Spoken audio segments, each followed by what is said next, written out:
Hola a todos, soy María. Bienvenidos a mi canal. Bienvenidos a Archivo Criminal. Gracias por seguir conmigo y darme todo vuestro apoyo. Hoy os traigo un caso sucedido en Estados Unidos.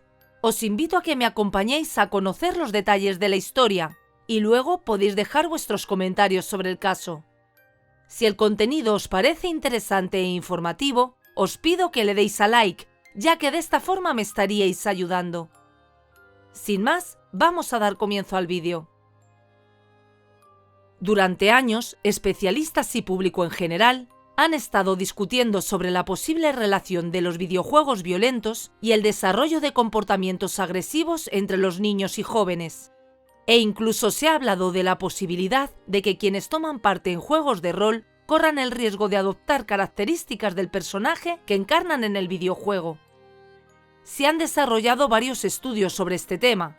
Por ejemplo, el Instituto de Pediatría de la Clínica Universidad de Navarra ha detallado algunos efectos dañinos para los menores que genera el uso excesivo de los videojuegos, entre los que se encuentran el agotamiento del sistema nervioso y la aparición de cuadros de ansiedad o depresión.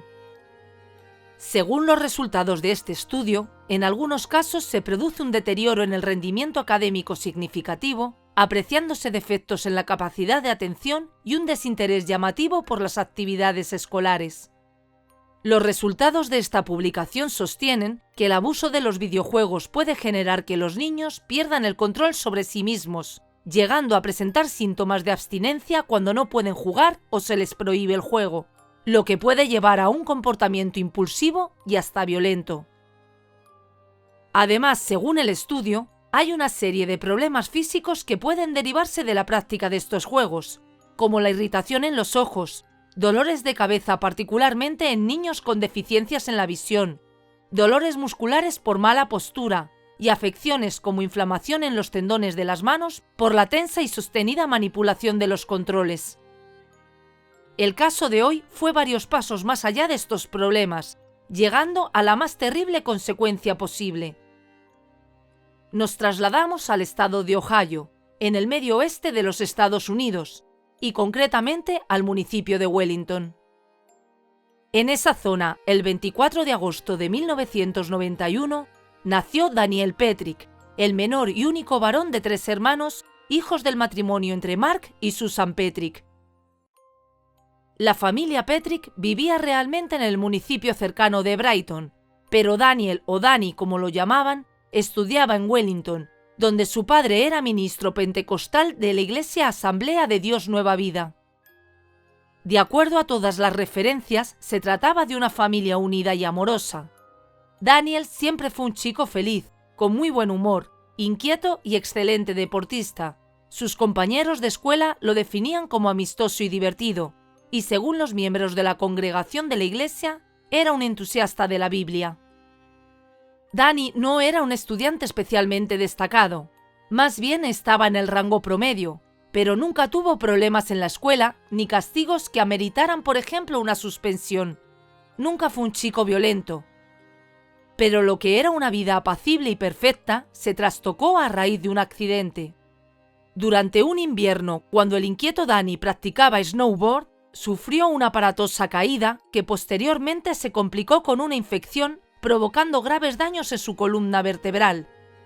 El médico advirtió que cualquier esfuerzo o accidente, cosas tan sencillas como correr, podían dejar al joven inválido.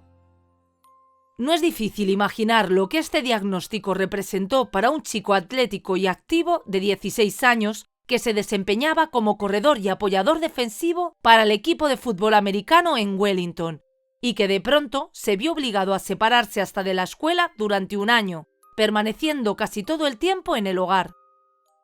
En la casa había una consola de videojuegos que era usada ocasionalmente para entretenerse en familia con juegos deportivos como fútbol o carreras de automovilismo. Nada de juegos violentos, ya que los padres estaban convencidos de que enseñaban a matar.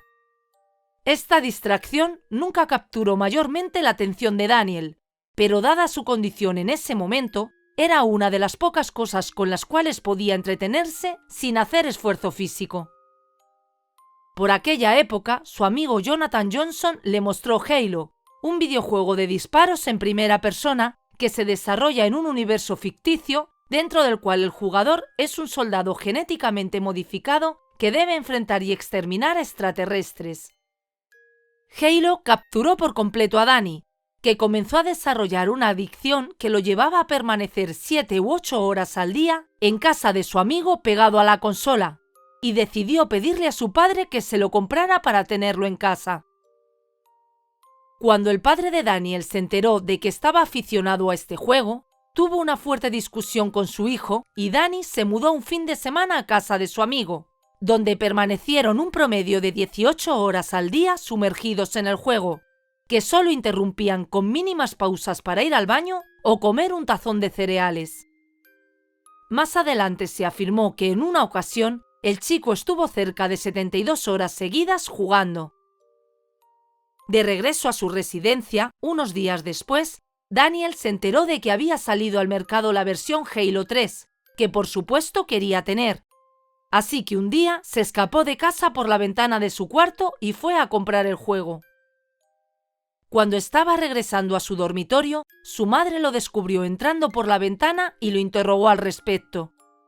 No tardaría en descubrir que se había gastado los $70 que costaba el juego y lo había comprado para poder disfrutarlo en casa.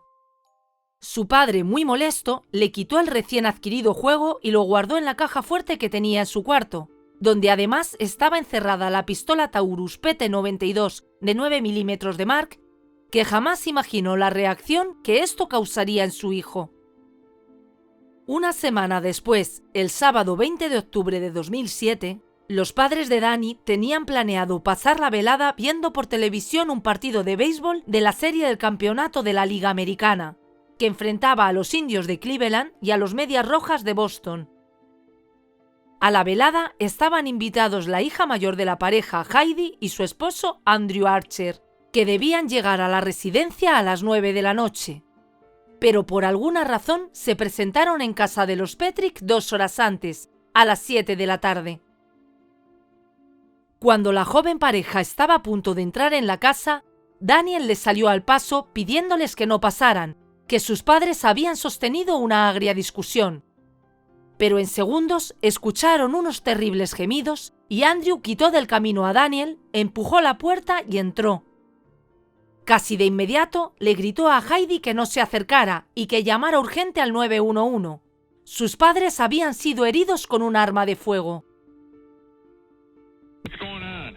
I don't know what happened. I just came over to my parents' house because we were going to watch the game, and my mom is shot and my dad is shot and my brother's here. Does anybody know what happened? Did your brother shoot your parents? I don't know. I think so. Mientras Andrew y Heidi no lograban salir del horror de la escena en el salón de la casa, Daniel se subió a la camioneta de la familia y se alejó del lugar, llevando consigo únicamente el juego Halo 3. Iba a casa de su amigo a jugar. Pero jamás llegó. Fue localizado e interceptado por oficiales de la policía. Ante los funcionarios, el joven se mostró afectado.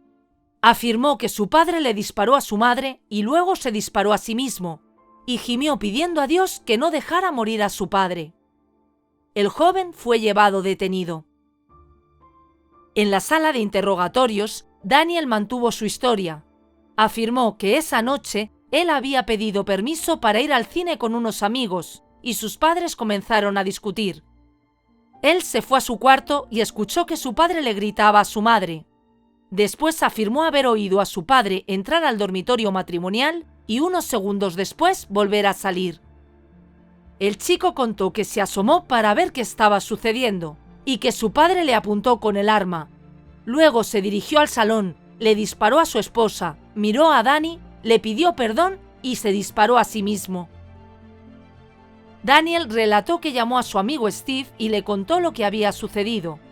El chico no le creyó, pero le dijo que fuera a su casa. Así que tomó el juego Halo 3 e iba saliendo cuando llegaron su hermana y el marido. Daniel siguió contando que al ver a su hermana trató de impedirle la entrada para que no viera a sus padres así, pero su cuñado forzó la puerta y comenzó a gritar para que llamaran al 911.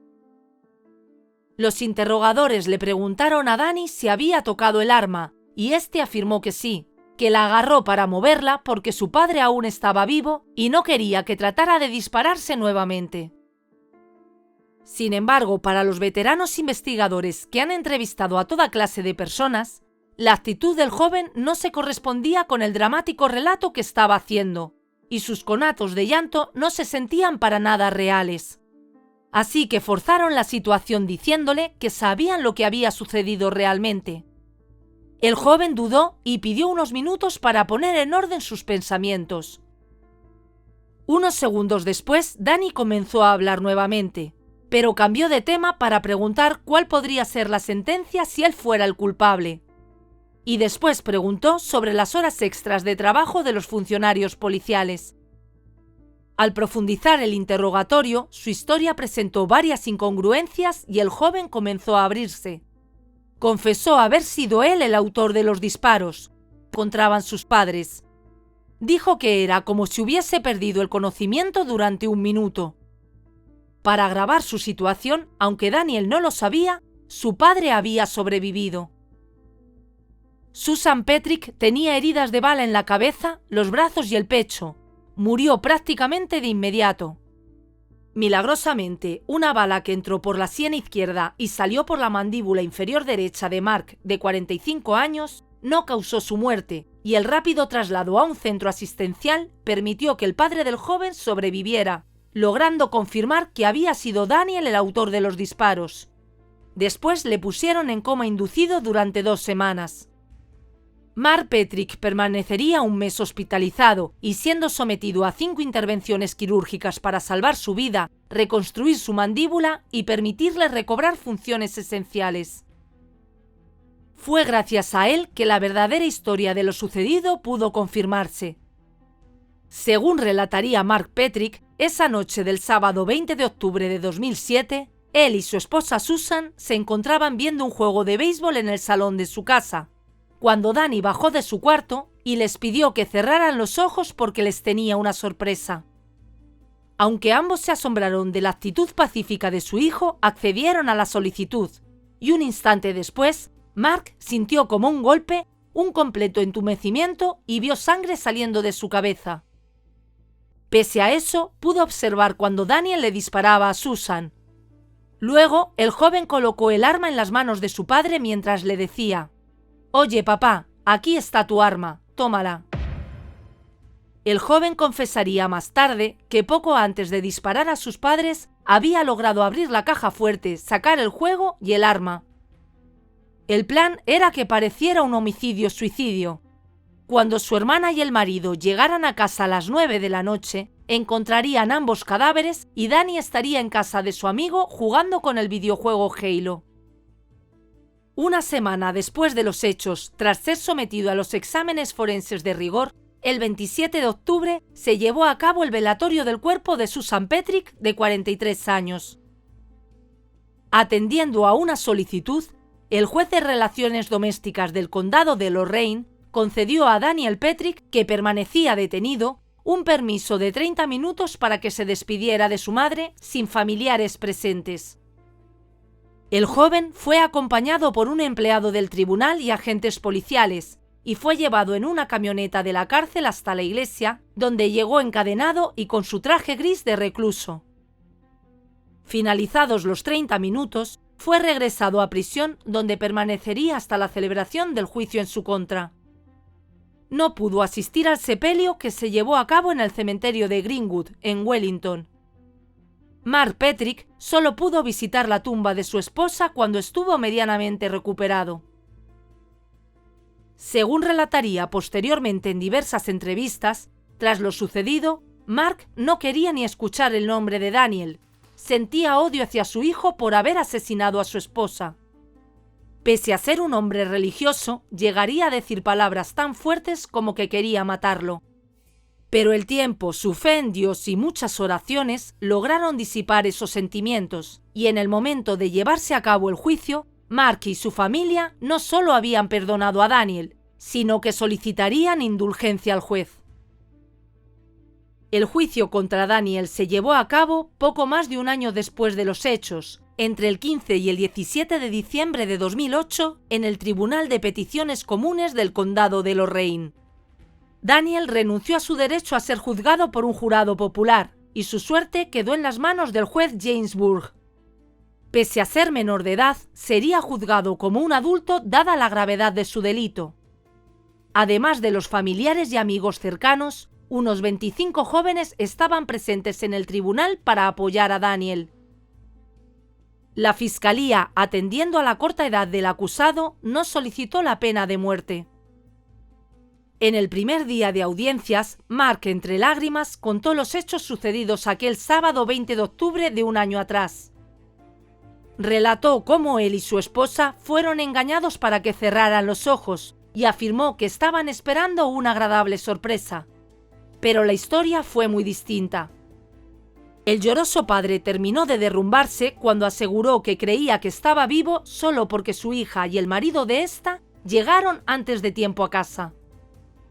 Heidi y su esposo Andrew también subieron al estrado para relatar cómo el joven trató de impedir que entraran a casa, y rememoraron que al entrar encontraron a Mark herido y a Susan muerta. Afirmaron que a pesar de tener la mandíbula destrozada, Mark logró decir que fue el hijo el que les había disparado. Contaron que por un momento Daniel tomó la pistola que estaba tirada en el sofá y Andrew se la quitó sin que el joven se resistiera, para luego huir en la camioneta familiar con el juego de Halo 3 en el asiento delantero. El fiscal Anthony Silo se refirió a Daniel como un asesino sin corazón, que no mostró remordimiento y trató de simular una escena de homicidio-suicidio. Para el fiscal, las acciones del joven estuvieron cuidadosamente planificadas. Sabía que su hermana Heidi y su cuñado llegarían a casa a las 9 de la noche y encontrarían a los padres muertos. Pero todo se arruinó cuando la pareja se presentó 2 horas antes. Daniel fue sometido al examen de un psicólogo previo al juicio, y según el fiscal, el joven le dijo al especialista que había planeado asesinar a sus padres durante una semana. Por su parte, la defensa del acusado, ejercida por el abogado James Kersey, no discutió los hechos en sí del asesinato, pero apeló a una defensa por locura, asegurando que la adicción al juego fue la condición psiquiátrica detrás de lo sucedido. El defensor sostuvo que su juventud, el accidente de snowboard y el subsiguiente encierro al que se vio sometido Daniel después, lo hicieron más susceptible a ser afectado por el juego, y afirmó que no estaba en condiciones de comprender plenamente las consecuencias de dispararles a sus padres. El defensor aseguró que Daniel había estado tanto tiempo jugando a videojuegos violentos que no comprendió que en este caso la muerte era real y que sus padres no volverían cuando se reiniciara el juego. Según el abogado del joven, la adicción al juego era tan fuerte que fue lo único que se llevó consigo al escapar de la casa, y negó que Danny hubiese planificado el crimen con antelación. A lo largo de las audiencias, Daniel mostró muy pocas emociones, aunque se le vio llorar en algunos momentos y bajar la cabeza durante más de 20 minutos mientras se proyectaban y discutían las fotos de la autopsia de su madre. Antes de que finalizaran las jornadas, la hermana del acusado pidió indulgencia en la sentencia. Afirmó que la familia lo había perdonado y que no podían sanar esa herida hasta que no estuvieran todos juntos.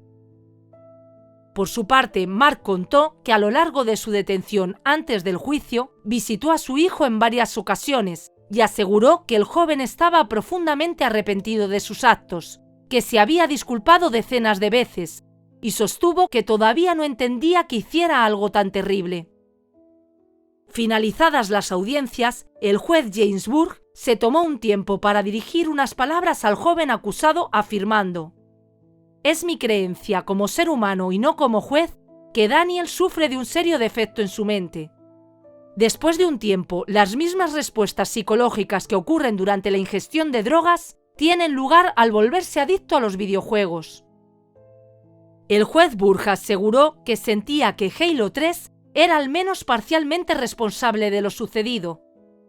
Aseguró que como en los videojuegos se puede luchar contra los mismos enemigos una y otra vez, Daniel no tenía idea en el momento en el que tramó este complot de que si mataba a sus padres, ellos estarían muertos para siempre.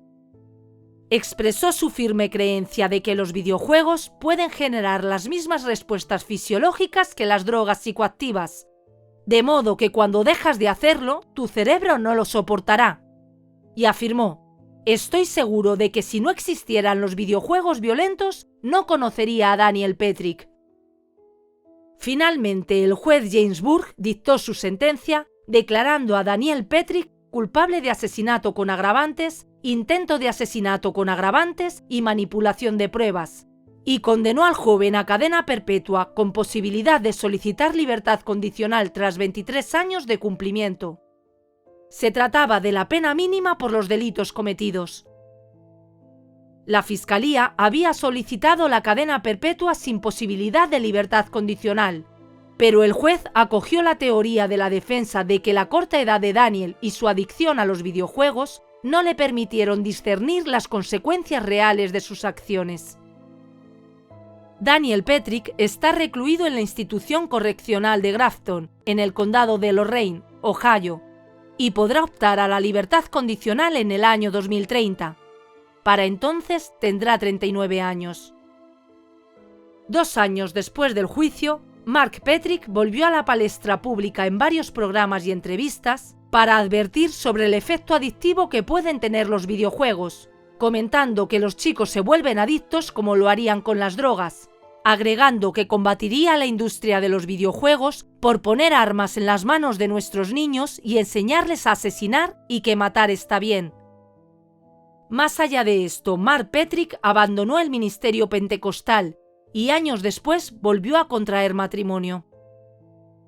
En 2015, a sus 24 años, Daniel intentó una apelación de su sentencia sobre la base de que sus abogados le fallaron al no presentar ellos una apelación a su condena, y por el contrario, lo persuadieron de no ejercer ese recurso legal, asegurándole que la ley de Ohio que trata sobre la capacidad reducida de los criminales acusados eventualmente cambiaría y él conseguiría un nuevo juicio y una sentencia más leve.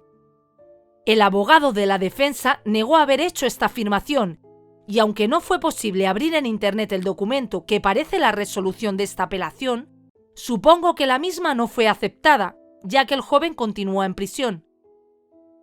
Este caso volvió a estar en la palestra informativa en noviembre de 2021, cuando Jack Thompson, un abogado inhabilitado del estado de Florida, inició una campaña por un nuevo juicio para Daniel Petrick. Thompson fue inhabilitado del ejercicio del derecho por sus prácticas agresivas y poco profesionales, pero lleva años luchando contra los videojuegos violentos a los que ha llamado simuladores de asesinatos, y cree que ha acumulado suficiente evidencia para hacer que Daniel Petrick vuelva a ser juzgado o pueda tener un nuevo procedimiento de sentencia. El argumento de Thompson es que la adicción a Halo generó que Daniel se volviera mortal la noche del 20 de octubre de 2007, y ha enviado cartas a varios funcionarios afirmando que el chico se entrenó durante meses para dispararles a sus padres, que era adicto a un juego particularmente violento que lo volvió delirante. Thompson lleva años sosteniendo que juegos como Doom, Grand Theft Auto y Bully están criando una generación de tiradores desquiciados pero mortalmente precisos. Ya veremos qué sucede. Por lo pronto, encontré una nota de Deutsche Welle que informa que la lista actualizada de enfermedades de la Organización Mundial de la Salud, que entró en vigor el 11 de febrero de 2022, incluye por primera vez la adicción a los videojuegos en su sección de desórdenes mentales, tras codificar 1,6 millones de casos clínicos en el planeta. Hay que señalar que representantes de la industria de los videojuegos protestaron esta inclusión, afirmando que no hay bases sólidas para considerar la adicción a este entretenimiento como una enfermedad mental. Por otra parte, según un estudio de 2020 realizado por investigadores de la Universidad de Oxford, en Inglaterra, el tiempo dedicado a los videojuegos puede ser bueno para la salud. El estudio se realizó sobre los jugadores de 2 videojuegos, Plants vs. Zombies: Battle for Neighborville y Animal Crossing: New Horizons. Según los resultados de este estudio, que al parecer aún no han sido revisados por compañeros, el director de investigación del instituto, Andrew Sebesky, afirma que los hallazgos muestran que los videojuegos no son necesariamente malos para la salud. Hay otros factores psicológicos que tienen un efecto significativo en el bienestar de una persona. De hecho, el juego puede ser una actividad que se relacione positivamente con la salud mental de las personas, y la regulación de los videojuegos podría privar a los jugadores de esos beneficios. Finalmente, el mismo estudio que cité al principio de este vídeo de la Clínica Universidad de Navarra sostiene que jugar de manera correcta los videojuegos puede ayudar a los niños a mejorar las relaciones sociales, la participación en equipo, la capacidad de perseverancia para lograr un objetivo, desarrollar una mayor tolerancia al fracaso, conciencia sobre la importancia de su desempeño y una toma de decisiones frente a las situaciones de la vida diaria, entre otros beneficios. Por lo visto, la polémica sobre los videojuegos aún está lejos de llegar a una conclusión definitiva. Bueno, y hasta aquí la historia de hoy. Me gustaría que dejes tu comentario u opinión. ¿Qué opinas de este terrible suceso? Antes de irte, te pido que dejes un me gusta, y si este contenido es de tu interés, suscríbete si aún no lo estás, y activa la campanita para seguir los contenidos que voy subiendo al canal, ya que trataré de seguir subiendo varios vídeos por semana. ¡Saludos!